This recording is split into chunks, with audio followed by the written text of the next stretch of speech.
The Ural Mountains stood as silent giants. Their peaks pierced the February sky.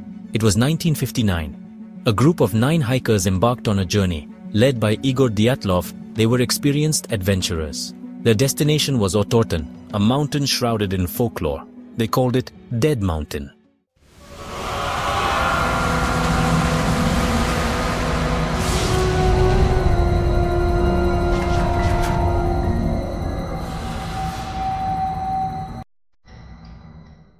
They ventured into the wilderness, their backpacks laden with dreams. The sun glinted off the snow, a beacon of hope. The group, students from the Ural Polytechnic Institute, were filled with youthful exuberance. They documented their journey with cameras, capturing smiles and breathtaking landscapes. Their laughter echoed through the silent white expanse. They were prepared for the elements, or so they thought. The mountain, however, was a force unto itself, unforgiving and ancient. As they climbed higher, the weather turned. The wind howled like a banshee, whipping up the snow into a blinding frenzy. Temperatures plummeted, turning the air itself into a weapon. The hikers pressed on, their resolve tested but unbroken. They made camp on the slopes of Kolatsiakl, another peak on their route. Little did they know, they were setting up camp on the doorstep of a mystery that would haunt the world for decades to come, a mystery that would leave more questions than answers. A mystery that began on a seemingly ordinary expedition but would end in unimaginable horror. Weeks passed. The hikers were due back. Silence. Concern turned to dread. A search party was assembled. They ventured into the unforgiving wilderness, their hearts heavy with foreboding. They followed the hikers' trail, a trail that led them to a scene of unimaginable horror. The hikers' tent was found on February 26. It was ripped open, slashed from the inside. A sign of desperation, a sign of terror. The hikers' belongings lay scattered, abandoned in haste. Where were the hikers? Had they managed to escape the elements? The search party pushed onward, their hopes dwindling with each passing moment. They found footprints, bare footprints. Footprints leading away from the safety of the tent, into the freezing night. Why? Why would they abandon their shelter? The question echoed through the minds of the searchers. It was a question that would soon be joined by a chorus of others, each more unsettling than the last. The first bodies were discovered far from the tent. Some were barefoot, clad only in their underclothes. Their postures were contorted, their faces frozen in expressions of sheer terror. What had driven them from their shelter? What had befallen them in the icy grip of the mountain? The initial findings were baffling. Hypothermia seemed the obvious culprit, but the bodies told a different story, a story that defied explanation, a story that whispered of something more sinister. Some of the victims bore strange, inexplicable injuries, crushing injuries, internal damage. One victim's skull was fractured, another's ribs were crushed. And then, there were the missing body parts. One victim was found without their eyes, another without their tongue. These were not the marks of animals. These were not the result of natural decomposition. These were mutilations. Clean, precise, and utterly horrifying.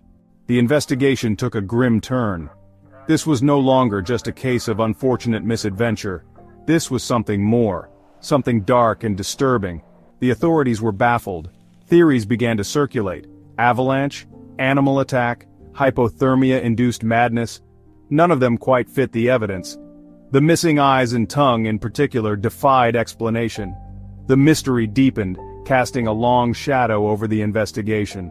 The official explanation from the Soviet authorities was vague and unsatisfying. A compelling natural force, they declared. But what force of nature could inflict such injuries? What force of nature could remove body parts with surgical precision? The answer, it seemed, was nowhere to be found.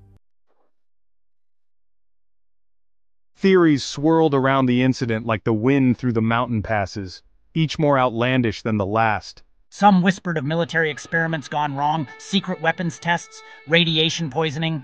Others spoke of something more primal, something monstrous. The Yeti, they called it, a creature of myth and legend, a creature that stalked the frozen wastes.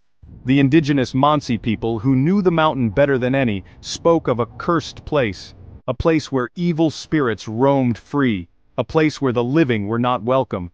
Their stories sent shivers down the spines of the investigators. Was it possible? Could ancient legends hold the key to this modern-day mystery? The rational mind searched for answers in the realm of the known. Infrasound, perhaps. Low-frequency sound waves capable of inducing feelings of panic and terror. Could it have driven the hikers from their tent? Could it have caused them to harm themselves and each other? Then there was the phenomenon of paradoxical undressing, a strange behavior observed in cases of extreme hypothermia. The victims, their bodies racked with cold, experience a sudden overwhelming heat. They shed their clothes, seeking relief that will never come. Could this explain the hiker's state of undress? It was plausible, but it did not explain the injuries. It did not explain the missing body parts. The Dyatlov Pass incident remains to this day an unsolved mystery, a chilling reminder of the power of the unknown. The official investigation was closed in 1959, the case deemed unsolvable. But the questions lingered, the whispers persisted, and the mountain kept its secrets. In the decades that followed, the incident has become the subject of countless books, documentaries, and internet forums. Amateur sleuths and armchair detectives, drawn to the allure of the unknown, have pored over the evidence, seeking answers that have eluded the experts. The Dyatlov Pass incident is a stark reminder that there are some things in this world that we may never fully understand. It is a story that chills us to the bone, not only because of the horrific fate that befell the hikers, but also because of the haunting realization that we may never truly know what happened on that fateful night on the slopes of Dead Mountain. The mystery endures, and the mountain remains silent,